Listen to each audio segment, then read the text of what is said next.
Hi viewers, నేను మీ anchor నవ్య. పెళ్లి జీవితంలో అంటే పెళ్లి ప్రతి ఒక్కరి లైఫ్ లో ఎంత ఇంపార్టెంట్ అనేది అందరికీ తెలుసు కదండి. అలాంటి పెళ్లి జీవితం అనేది లైఫ్ లాంగ్ హ్యాపీగా ఉండాలి అని అంటే వాళ్ళు తీసుకోవాల్సిన జాగ్రత్తలు ఏంటి, అంటే వాళ్ళిద్దరి మధ్యలో ఉండాల్సిన అండర్స్టాండింగ్ ఏంటి, వాళ్ళిద్దరి మధ్యలో ఎలాంటి బంధం ఉండాలి అనే దాని గురించి ఈ రోజు మనం తెలుసుకుందాం. సో దాని గురించి ఎవరిని అడిగి తెలుసుకోవాలి, ఎలా తెలుసుకోవాలి, ఎవరిని అడగాల వద్దా అని ఆలోచిస్తున్నారా? అలాంటి టెన్షన్స్, అలాంటి ఆలోచనలు మీ మైండ్ లోకి రానివ్వకండి. ఎందుకంటే నేను ఈ రోజు మీ అందరి గురించి ఆలోచించి ఈ రోజు ఈ క్వశ్చన్ తీసుకొచ్చాను. మరి దాని గురించి మన తెలుగు రేఖ మ్యారేజ్ బ్యూరో సిఇఓ గారైన సాయిబాబా గారిని అడిగి తెలుసుకుందాం. నమస్కారం సార్. నమస్కారం. నమస్కారం. ఇన్ని పెళ్లిళ్ళు చేసిన అనుభవంతో మిమ్మల్ని క్వశ్చన్ అడుగుతున్నాను సార్.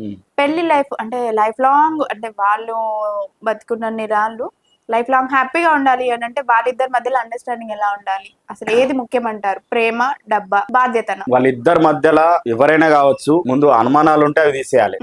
ఫస్ట్ మెయిన్ అనుమానాలు, ఈగో, లేకపోతే ఇతర విషయాల పట్ల అవగాహన లేకపోతే తెలుసుకోవాలి. అంతే తప్ప ఏదో చూసి ఏదో విని మీ జీవితాన్ని నాశనం చేసుకోవద్దు. చాలా మందికి అదే జరుగుతుంది. చాలా మందికి తెలిసింది ఏంటంటే నిజం మాత్రమే, వాస్తవం కాదు. ఈ నిజం అనేది ఏంటి అంటే కనిపిస్తుంది, వినిపిస్తుంది, నిజంగా అవును అని అనిపిస్తుంది, కానీ వాస్తవం వేరుంటది కదా. వాస్తవం అనేది మర్చిపోతారు. ఉదాహరణకు మీ భార్యకు ఫోన్ వచ్చింది, ఫోన్ లో మాట్లాడుతుంది. ఫోన్ లో మాట్లాడుతున్నప్పుడు ఆమె డెలివరీ బాయ్ తోనే మాట్లాడుకుంది అనుకుందాం. డెలివరీ బాయ్ తో ఏదో డెలివరీ వచ్చినప్పుడు అక్కడ ఉన్న పరిస్థితులను బట్టి వాడికి అడ్రస్, లొకేషన్ తెలియట్లేదు. వాడికి చెప్తుంది ఆమె, నువ్వు వచ్చి ఆమె ఫోన్ బిజీ వస్తుందని చెప్పేసి నువ్వు అనుమానిస్తే ఎట్లా? ఆమె ఎవరితో మాట్లాడుతుంది ఏంది అనేది తెలుసుకోవాలా. నీది నువ్వే ఆమె బిజీ వస్తుంది అంటే నిజంగా బిజీ వస్తుంది, మరి దేనికోసం బిజీ వస్తుందని తెలుసుకోవడానికి ట్రై చేస్తారా? చెయ్యరు. ఒకటే, ఆమె ఫోన్ ఎప్పుడు బిజీ వస్తుంది అని మాట్లాడతారు చాలా మంది భర్తలు కావచ్చు, భార్యలు కావచ్చు. ఇక్కడ నిజంగా ఏంది అనేది తెలుసుకోకుండా, వాస్తవం ఏందనేది తెలుసుకోకుండా నువ్వు నీ భార్య మీద అనుమానం స్టార్ట్ అవుతుంది. అనుమానం స్టార్ట్ అయిన తర్వాత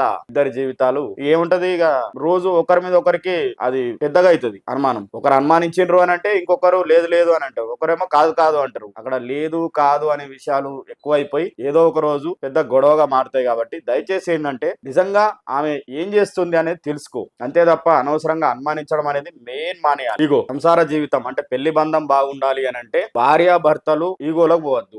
ఈగోలో కంటే నా వాళ్ళే గొప్పలు, నీ వాళ్ళే గొప్పలు, ఈ విషయాన్ని మర్చిపోవాలి. ఇద్దరి మధ్యలో తేడా చూపించకూడదు. మీరిద్దరు వేరు కాదు కదా, మీరిద్దరు ఒకటి, రెండు కుటుంబాలు ఒకటి. ఒకటే.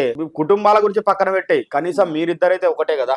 ఆ విషయాన్ని ఎందుకు మర్చిపోతున్నారు? ఇక ఇద్దరికి ఈగోలు, నీ వాళ్ళు నా వాళ్ళు, నా వాళ్ళు నీ వాళ్ళు, నీ ఫంక్షన్ ఉంటే నేను రాను, నా ఫంక్షన్ ఉంటే నువ్వు రావు. ఇక ఇద్దరి మధ్యలో ఇది కూడా కారణంగా మారుతుంది. తర్వాత సహనం లేకపోవడం. సహనం అంటే ఇప్పుడు ఒక విషయం ఉంటది, చిన్న విషయము, చిన్న పిల్లలు కొంచెం స్కూల్ కు పోరని మారం చేస్తారు. నువ్వేం చేస్తావు అంటే కొడతావు, భార్య కొడతావు. కొట్టే బదులు చెప్పడానికి ప్రయత్నం చేయాలి. వాళ్ళకు సహనంతో, ఓపికతో చెప్పాలి. ఇక నీ భర్త చూస్తా ఉంటాడు, ఏంది ఎప్పుడు పిల్లల్ని కొడుతుంది, లేకపోతే ఆయన ఏదో గంట ఆఫీస్కి వెళ్ళి లేట్ వస్తాడు. ఆ లేట్ వచ్చిందంటే కారణాలు ఏంటనేది తెలుసుకోవాలి. ఓపిక లేకుండా నువ్వు సహనం లేకుండా నీ ఇష్టం వచ్చినట్టు గంట ఏడిపోయి తిరిగి వచ్చినావు, గంటలు ఏడిపోయినావు అని అనవసరంగా మాట్లాడొద్దు. ఆయనకు ఆఫీస్ అయిన తర్వాత 1 గంట 2 గంటలు ఆయన కూడా అవసరం, ఫ్రెండ్స్ ఉంటారు, అర్థం చేసుకోవాలి కదా. ఎందుకు వెళ్ళిండు ఏందనేది ఏం లేదు, నువ్వు అడిగేది లేదు, డైరెక్ట్ వార్. ఇవి చిన్న విషయాలే. ఏదో ఒక రోజు ఏమైతుంది అంటే నన్ను నువ్వు అర్థం చేసుకుంటలేవు, నన్ను నువ్వు అర్థం చేసుకున్నది ఇంతేనా అంటే మనం ఏం మాట్లాడుతుంటే కదా. అసలు ఏందనేది పూర్తిగా తెలుసుకోవడానికి ప్రయత్నం చేయాలి, ఒకరినొకరు అర్థం చేసుకోవాలి. అప్పుడు ఆ జీవితం ఏ ఇద్దరు వ్యక్తులైనా, భార్య భర్తలే కాదు, ఫ్రెండ్స్ కావచ్చు, ఇంకేమైనా కావచ్చు, ఏ ఇద్దరైనా అర్థం చేసుకుని బతికితే వాళ్ళ జీవితం అనేది సాఫీగా ఉంటది. ఇంకా చాలా మంది ఇంగిట్లో కూడా ఉంటారు, కొందరు మాట్లాడితే అనుమానం, ఎక్కడికన్నా పోతే అనుమానం. ఆ అనుమాన జీవితం అనేది ఎప్పటికీ మీ జీవితాన్ని బాగు చేయదు. మీ జీవితాన్ని పూర్తిగా నాశనం చేసేది ఏదయ్యా అంటే ముందు అనుమానం, ఆ తర్వాత ఈగో, ఆ తర్వాత ఓపిక లేకపోవడము. ఇవన్నీ మైనస్ పాయింట్లే అంటారా? అంటే వాళ్ళ లైఫ్ హ్యాపీ లైఫ్ కి అడ్డొచ్చేవి అని అంటారా? 100కు 100% కదా.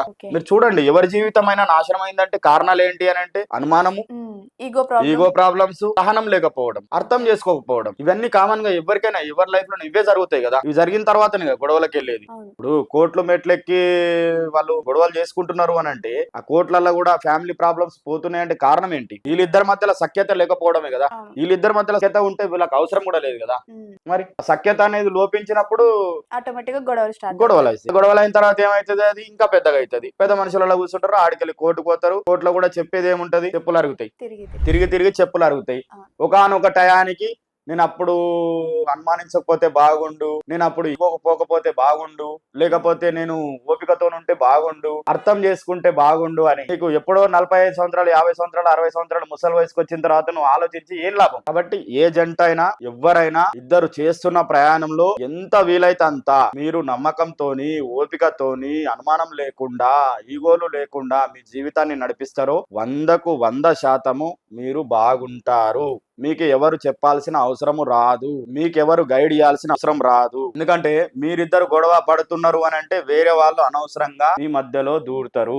మధ్యలో దూరడం స్టార్ట్ అయిందంటే మీ లైఫ్ కి పులి స్టాపే. అంటే ఆ పులి స్టాప్ మనకు అవసరం లేదు. మన లైఫ్ లో ప్రాబ్లమ్స్ అనేటివి ఉంటాయి. అవి సంసారం లేదంటే కామాలుగా మాత్రమే ఉండాలా అంటే అక్కడికి ఆగినాం. దానికి మళ్ళీ సొల్యూషన్ ఏంది, ఇద్దరి మధ్యలో ఏదొచ్చింది ఏమొచ్చింది అర్థం చేసుకోవాలి, తెలుసుకోవాలి. అందుకోసమే నిజానికి వాస్తవానికి ఇంత తేడా ఉంటది. అర్థమైందా అండి? కాబట్టి కుటుంబ సభ్యులు కావచ్చు, భార్యాభర్తలు కావచ్చు, తల్లిదండ్రులు కావచ్చు, చాలా మంది ఏంటంటే ఇవన్నీ అర్థం చేసుకుంటలేరు. కాబట్టి ప్రతిరోజు ప్రతి విషయం కొత్తదనంతో మేము చెప్తున్నాం. కాబట్టి మీరు అందరికీ మన వీడియోలు ఎవరన్నా ఉంటే మనలో కూడా చెప్పుండ్రి, వాళ్ళకు కూడా అర్థమవుతుంది. ఎవరన్నా ఇబ్బందులు ఉంటే మా ఆఫీస్ కాడికి రండి, అట్లా కూడా మేము కొంచెం ఏదైనా ఉంటే ప్రాబ్లం తీరుస్తాం, కౌన్సిలింగ్ ఇస్తాం. ఇబ్బంది ఏం లేదు, దానికేం డబ్బులు తీసుకోము, బాధపడాల్సిన అవసరం లేదు. ఎందుకంటే సమాజంలో ఉన్నాం కాబట్టి ఎంతో కొంత మాకు తోచినంత సాయం చేస్తాము, తోచినంత మాట చెప్తాము. అది విని ఎవరైతే ఆదరిస్తారో వాళ్ళ జీవితాలు బాగుంటాయి. అవును, ఇంత మంచి మాటలు విన్నాక ఒక్కరైనా మారితే అట్లీస్ట్ ఒక జీవితమైన ఒకరి లైఫ్ ఇక్కడికి వచ్చిందంటే ఆటోమేటిక్ గా మారిపోతాడు.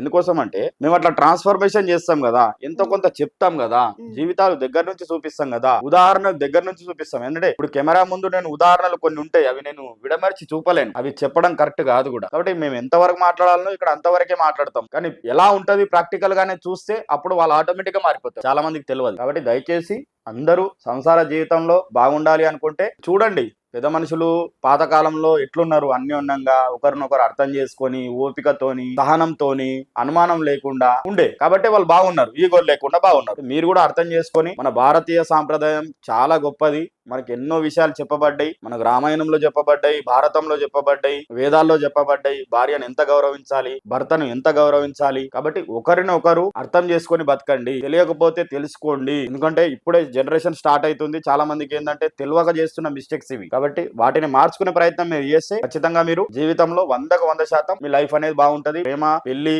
ఏదైనా కావచ్చు, అన్ని హ్యాపీగా ఉంటాయి. విన్నారు కదండి, పెళ్లి హ్యాపీగా ఉండడానికి ఎన్ని మైనస్ పాయింట్లు ఉన్నాయో అదే విధంగా అన్ని ప్లస్ పాయింట్స్ ఉంటాయి. సో మైనస్ అనేది మనకు అది నచ్చినా నచ్చకపోయినా దాన్ని కొంచెం మనం అవాయిడ్ చేసాం అనుకోండి, మన లైఫ్ అంతా హ్యాపీగానే సాగిపోతుంది. సో పెళ్లి అంటే అడ్జస్ట్మెంట్, సహనం, ఓపిక అనేది అది ఏ ఇద్దరిలోనైనా అవసరమే, వైఫ్ అండ్ హస్బెండ్. సో అదే అర్థం చేసుకున్న లైఫ్ ఎప్పటికీ హ్యాపీగా ఉంటుందని మేము ఆశిస్తున్నాం. ఈ వీడియో మీ అందరికీ నచ్చినట్లయితే లైక్ చేయండి, షేర్ చేయండి, సబ్స్క్రైబ్ చేయండి, గంట కూడా కొట్టండి.